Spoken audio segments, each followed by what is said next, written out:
हम आप देखें आज हमारे अध्ययन का विषय है मौलिक अधिकार। भारतीय संविधान के भाग 3 में, किस भाग में? भाग 3 में अनुच्छेद 12 से 37 तक मौलिक अधिकारों का वर्णन किया गया है।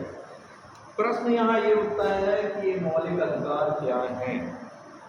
इससे पहले हमें समझना है अधिकार क्या है ना। अधिकार वे आवश्यकताएं हैं, वे ज़रूरतें हैं जिनके बिना किसी भी मनुष्य के व्यक्तित्व का विकास नहीं हो सकता, है ना। यानी वो सांख्यिक विद्वान हुआ जिसने डेफिनेशन दी कि अधिकार एक प्रकार की मांगे हैं। अधिकार क्या है?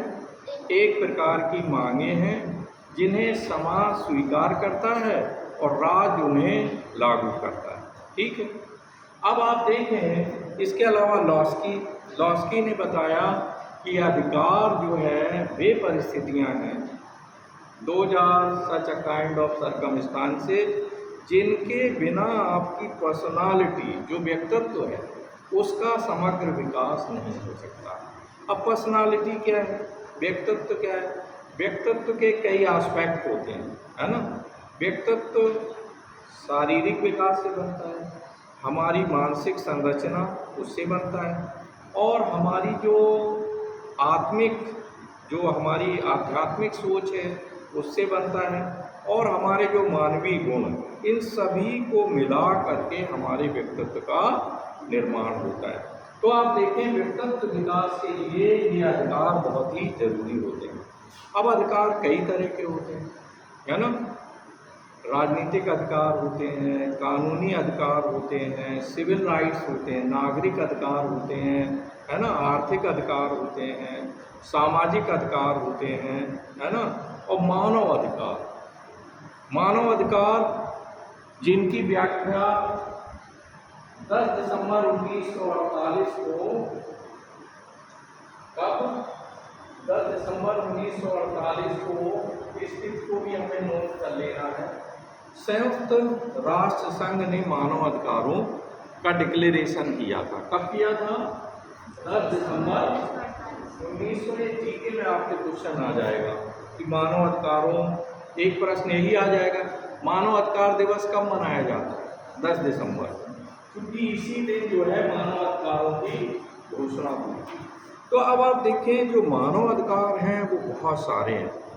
10 दिसंबर 1948 में इनकी घोषणा की गई, और दुनिया के तमाम देशों के संविधानों ने इन मानव अधिकारों को अपने संविधानों में मौलिक अधिकार के रूप में शामिल कर लिया।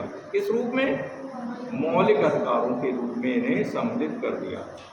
मौलिक अधिकार, प्रश्न एक और अगला आता है कि इन्हें मौलिक अधिकार क्यों कहते हैं? मौलिक, फंडामेंटल, है ना, क्यों कहते हैं? तो मौलिक अधिकार इन्हें कहे जाने के पीछे प्रमुख जो बात है कि एक तो ये है नंबर 1 कि हमें ये संविधान द्वारा प्रदत्त है।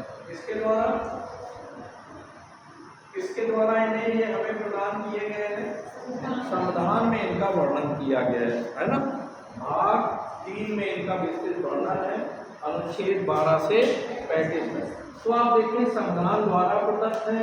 इसके अलावा मौलिक का अर्थ ये है कि हमारे व्यक्तित्व के विकास के लिए ये बहुत ही फंडामेंटल है, बहुत ही आधारभूत है। इनके बिना हमारे व्यक्तित्व का विकास नहीं हो सकता। तो व्यक्तित्व के विकास के लिए ये मौलिक है। मौलिक माने आधारभूत है, दे आर बेसिक, बिल्कुल बेसिक है। जैसे फॉर एग्जाम्पल स्वतंत्रता का अधिकार है, आपको ना दिया जाए, आपको बोलने ना दिया जाए, है ना, आपको घर से कॉलेज ना आने दिया जाए, यानी आपकी स्वतंत्रता छीन ली जाए, घूमने फिरने का राइट आपसे छीन लिया जाए। तो इस तरह आप देखें कि आपके व्यक्तित्व का विकास कैसे हो, है ना। यहाँ हम केवल लेक्चर देते रहें और आपको अगर कोई प्रॉब्लम है, आप पूछना चाहें तो हम कहते हैं भाई कोई विद्यार्थी किसी भी तरह का कोई क्वेश्चन मुझसे नहीं करे। तो एक तरह से हमने आपकी अभिव्यक्ति की आज़ादी छीन ली, राइट टू एक्सप्रेशन छीन लिया आपका, है ना। तो आप देखें कि ये मौलिक इस सेंस में है, नंबर 1 इनका भारत के संविधान में वर्णन किया गया, वन थिंग। और दूसरा, मौलिक कहे जाने के पीछे एक कारण ये है कि ये हमारे व्यक्तित्व के लिए बहुत ही जरूरी है, आवश्यक है और बेसिक है, फंडामेंटल है, आधारभूत है। ठीक है भाई, क्लियर हुआ। तो अब हम लोगों ने इसका मीनिंग समझा। अब दूसरा देखते हैं इनका वर्णन। आपसे बार बार कंपटीशन में पूछा जाता है कि मौलिक अधिकारों का वर्णन किस अनुच्छेद में, किस भाग में किया गया है और किन अनुच्छेदों में किया गया है, ये हमेशा याद रखना है। भाग 2 में नागरिकता का वर्णन किया गया है, भाग 1 में हमारे देश का नाम, प्रदेशों का नाम दिया गया है, और भाग 3 में मौलिक अधिकारों का वर्णन किया है, और भाग 4 में नीति निर्देशक तथ्यों का वर्णन किया है। कंपटीशन में जब आप अभी बैठोगे एसएससी के एग्जाम में, आईएएस पीसीएस के एग्जाम में, तो वहाँ ये आपसे बाकायदे क्वेश्चन पूछा जाएगा। तो हमें रटना नहीं है, हमें समझना है, और साथ ही साथ इस तरह समझना है कि ये पूरी तरह आपके माइंड में सेट हो जाए, है ना। नेक्स्ट आप देखें कि अब आता है प्रकार। आप देखें मूल संविधान में 7 प्रकार के मौलिक अधिकार हमें प्रदान किए गए। कितने प्रकार के?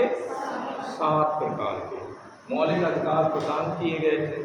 लेकिन 44वें संविधान संशोधन द्वारा, 44वें संविधान संशोधन द्वारा 1978 में जो संपत्ति का मौलिक अधिकार था वो छीन लिया गया। कौन सा मौलिक अधिकार?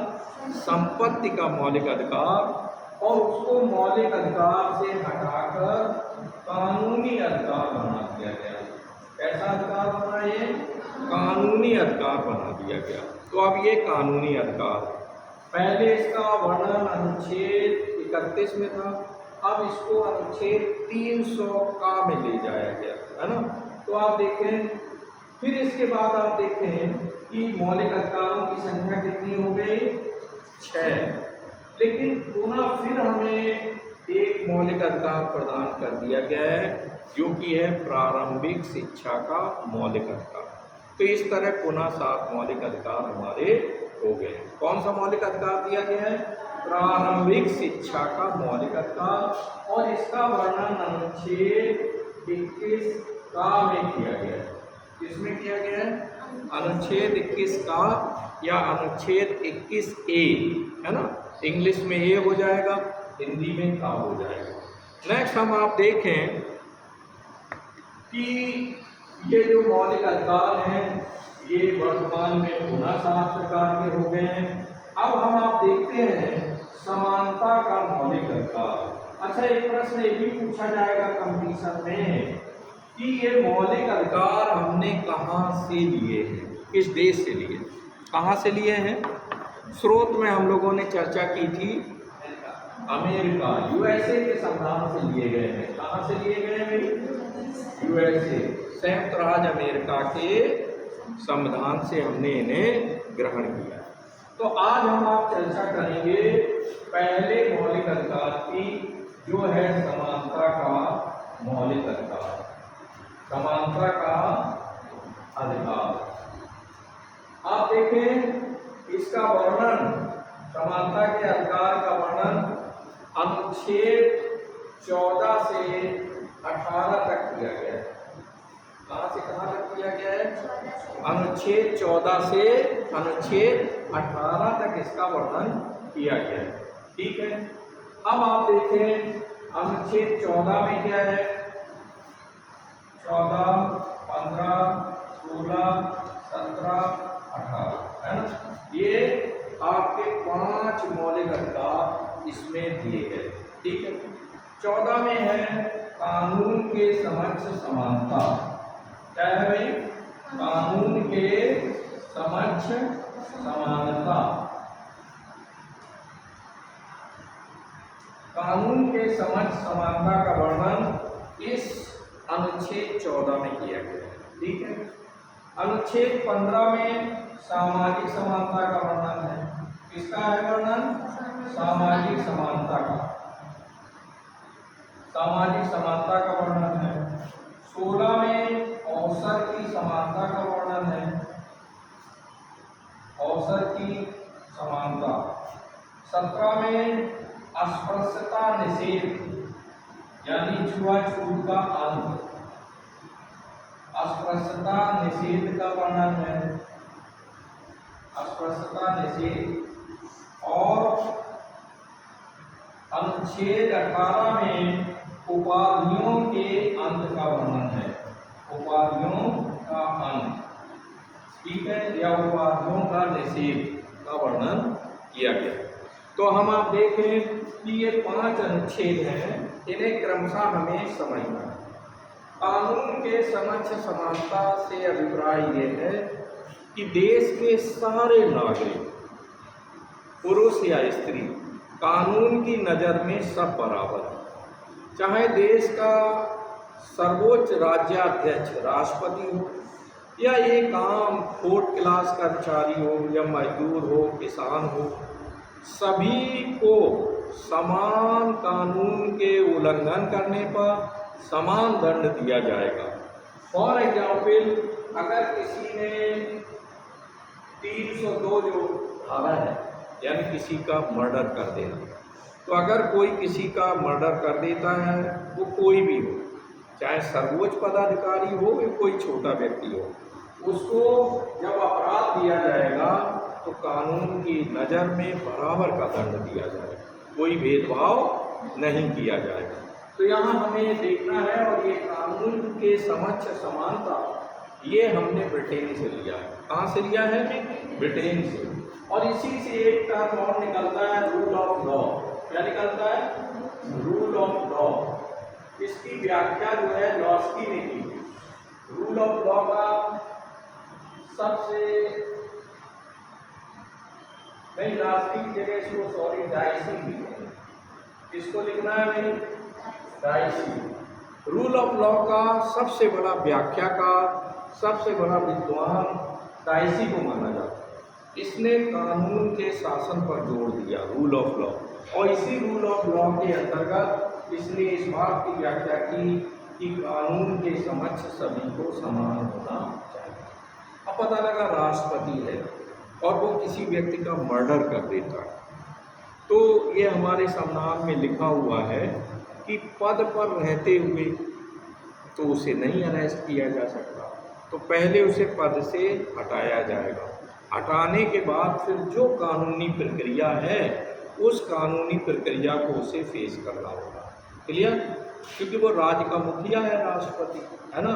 इसके अलावा अगर अन्य कोई व्यक्ति है, प्रधानमंत्री हो, मुख्यमंत्री हो, अगर वो कानून का उल्लंघन करते हैं तो उनके साथ समान व्यवहार किया जाए। तो यह समझ में आया आपको कि कानून के समक्ष समानता से अभिप्राय है कि कानून की नज़र में सभी लोग बराबर हैं, कोई छोटा बड़ा नहीं। जाति, लिंग, भाषा, धर्म, किसी आधार पर कोई पक्षपात कानून की नज़र में नहीं किया जाएगा, न छोटे और बड़े के आधार पर किया। नेक्स्ट है सामाजिक समानता, अनुच्छेद 15। इसका अर्थ ये है कि किन्हीं भी लोगों के साथ सामाजिक आधार पर कोई भेदभाव नहीं किया जाएगा, न जाति देखी जाएगी, न धर्म, न लिंग, पुरुष स्त्री में कोई भेदभाव नहीं होगा, है ना। सभी जातियों को समान रूप से देखा जाएगा। तो ये है सामाजिक समानता का वर्णन। एक बात हमें ये भी याद रखनी है कि इन मौलिक अधिकारों के पीछे कानून की ताकत है, और ये मौलिक अधिकारों को हमें 2 तरह से दिया गया। अगर राज्य इनका उल्लंघन करता है तो हम राज्य के अगेंस्ट न्यायपालिका में चले जाएंगे, और अगर कोई व्यक्ति आपका मौलिक अधिकार छीन रहा है तो भी हम जो है न्यायपालिका जाएंगे। कहाँ जाएंगे? कोर्ट में जाएंगे, उच्च न्यायालय जाएंगे, सर्वोच्च न्यायालय जाएंगे। नेक्स्ट आप देखें, सामाजिक समानता क्लियर हुआ। फिर है अवसर की समानता। किन्हीं भी लोगों के साथ नौकरियों में, अवसर माने नौकरियों में, जाति, धर्म, भाषा, लिंग, लिंग माने पुरुष और स्त्री, इनके आधार पर कोई भेदभाव नहीं किया जाएगा। सभी को नौकरियों में आवेदन करने का और नौकरी प्राप्त करने का समान अवसर होगा। इसके अलावा पॉलिटिकल पद अगर आप लेना चाहें, इलेक्शन लड़ना चाहें, तो उसमें भी आपको बराबर से अधिकार दिया जाएगा। अनुच्छेद 17 में है अस्पृश्यता निषेध, यानी छुआछूत का पूरी तरह से निषेध कर दिया गया है। अगर हम छुआछूत को बढ़ावा देंगे तो कानून की नज़र में हम दंडित होंगे। ठीक है, तो अस्पृश्यता को अनुच्छेद 17 के अंतर्गत कि छुआछूत का अंत कर दिया गया है। अब हम किसी व्यक्ति से उसकी जाति नहीं पूछेंगे, है ना, और ना कभी कोई सार्वजनिक कुआं हो, सार्वजनिक नल हो, वहाँ हम किसी व्यक्ति से नहीं कहेंगे कि आप जो है इस नल का अभी प्रयोग ना करें, हम उच्च जाति के हैं इसलिए हम पहले पानी भरेंगे। ठीक, तो इसमें अगर वो व्यक्ति रिपोर्ट कर देता है तो हम दंडित हो जाएंगे। क्लियर?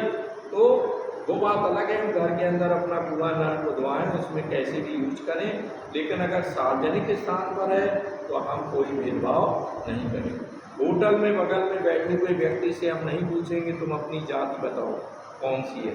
ठीक है, तो ये हमें ध्यान रखना है। अनुच्छेद 17 में अस्पृश्यता निषेध का वर्णन है और अनुच्छेद 18 में केवल 2 तरह की उपाधियां राज्य देगा। नंबर 1, तुम्हारी जो डिग्रियां होती हैं, आपने हाई स्कूल किया, अभी इंटर किया था, तो इंटर की मार्कशीट और सनद उपाधि आपको दी जाएगी, तो इसे कहते हैं शिक्षा संबंधी डिग्री।